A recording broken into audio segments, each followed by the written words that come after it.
Today, we are exposed to different cultures and heritage more than ever before. Diversity surrounds us of various races, religion, and ethnicity.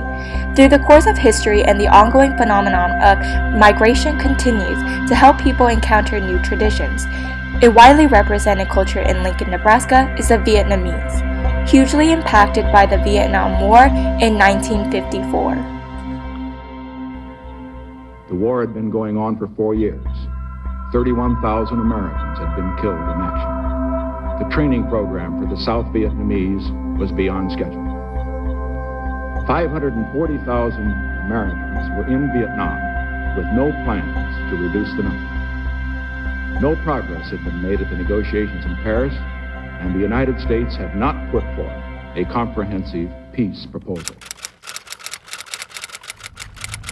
The war was against the North Vietnam forces allied with some South Vietnamese who supported the idea of communism known as the Viet Cong versus South Vietnam, mainly supported by U.S. troops fighting for anti-communism.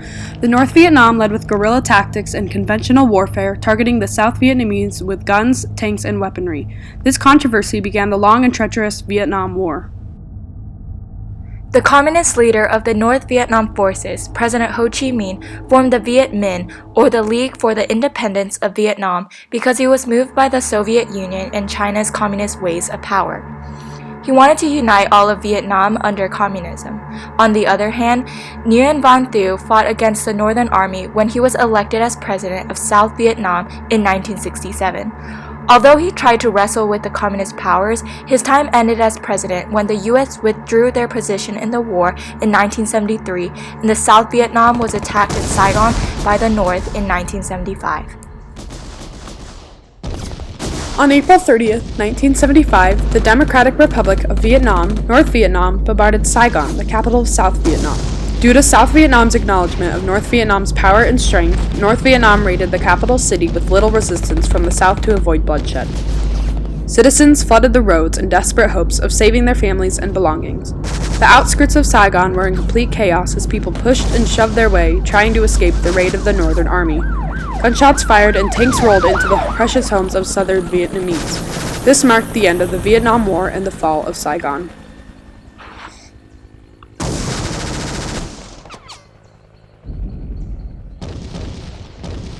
Southern Vietnamese soldiers were captured by the North Communist Army.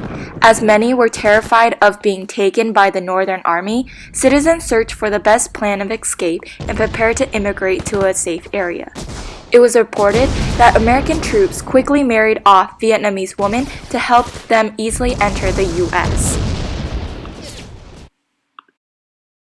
Southern Vietnamese residents tried to climb the U.S. Embassy gate in Saigon in attempts of fleeing the country as soon as possible. Amidst all the chaos, the U.S. initiated an emergency evacuation of the military troops and the South Vietnamese civilians.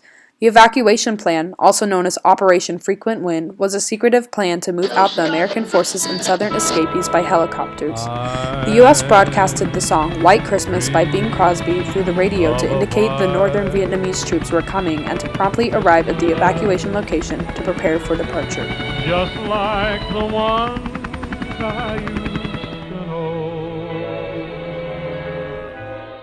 As Nguyen Van Thieu fled the country, presidency was handed to the new South Vietnamese president, Dong Phang Minh. However, after 2 days in office, he admitted defeat and Saigon was left obliterated. The capital, Saigon, was renamed Ho Chi Minh City after the past communist North Vietnamese president, and Vietnam had become unified under the Democratic Republic.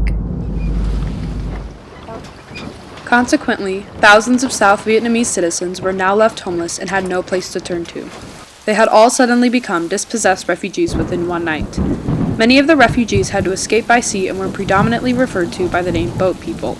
In desperation and devastation of the fall of their homeland, thousands of friends and family rushed to flee the country. The journeys across the sea were long, difficult, and chance of survival was low. Several people risked their lives in hope of finding a better life. Many perished at sea from famine, dangers of pirates, and drowning. We got on this boat. There were 370 other people on board. We sat with the knee to our chins for days and then we were chased by pirates. Women, young girls smeared our face with vomit with grease, with anything that would smell bad and look bad, hoping that the pirates would spare us. I still remember every moment of it at that time. Pretty scary, explosion all over the place, gunshot, helicopters circling around above us, and our ship leaving the dock of the Saigon in fear of would be attacked by the communists along the river. To get out, the family had to split up. Half went by cargo ship, the other half by plane. On the boat, Tweet and several siblings. Afraid of losing her children in the battlefield, my mom was finally able to let go, knowing that she might not be able to see her children again. So that's when I became part of the Vietnam exodus, an exodus of more than 1 million people, and 1 out of 3 perished. I was 16, and my sister and brother were 12 and 13. And the soldier put an AK-47 to my brother's neck to demand the necklace. So for months in the refugee camp, I used to wake up at night screaming, "Đừng bắn, đừng bắn." It means don't shoot. Then we wandered down to Indonesia. We got lost. We ran out of food and water. The few that survived relocated into refugee camps in America. As time went by, they opened up businesses and created a new life of their own. One of the many refugee camps that were established in the U.S. was in Lincoln, Nebraska. The Vietnamese refugees and immigrants exchanged their cultures with the Americans, opening markets, restaurants, and hair salons. We decided to explore the Vietnamese cultures present in Lincoln today. In downtown Lincoln, a family-run business chain owns the Saigon Plaza. The Oriental markets are filled with Asian goods that are not available in an average supermarket. Not only do these businesses provide for their fellow Vietnamese friends and families, but they also expose Americans and other people of different races to the culture and traditions of Vietnam. The coming of Vietnamese immigrants largely contributes to the diversity and culture in Nebraska today. The market is visited by hundreds of residents of Lincoln of all backgrounds, including my family who shops there once a week. They offer a variety of imported goods like cookingware, rare vegetables, fruits, and meats, and a wide selection of sauces, spices, and snacks. The aura of the market feels as if you have been transported into a store in Vietnam.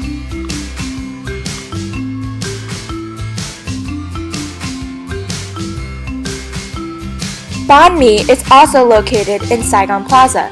It is a sandwich/cafe shop that attracts many residents because of their modern and delicious foods.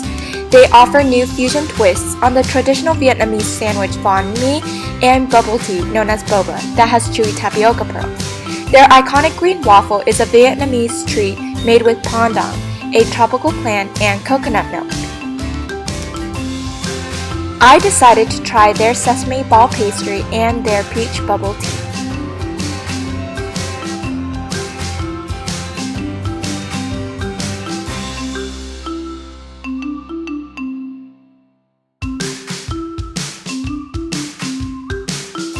Our next stop was Pho Nhang, an authentic Vietnamese soup restaurant.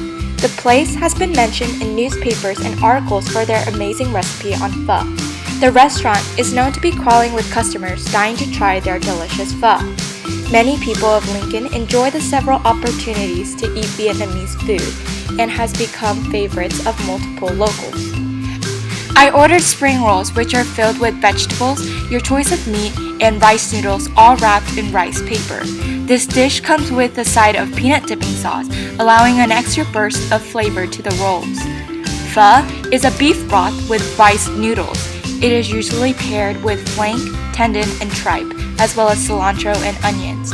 You have the option to add in your preferred amount of basil and bean sprout into your soup to acquire the perfect taste. They suffered much hardship due to the Vietnamese War and the Phi Cop regime. Vietnamese had to watch their homeland burn down into turmoil and flee the country from the communist government. However, they provided work and labor as they came to explore the U.S., encountered new opportunities, people, and exchanged their culture along with the community.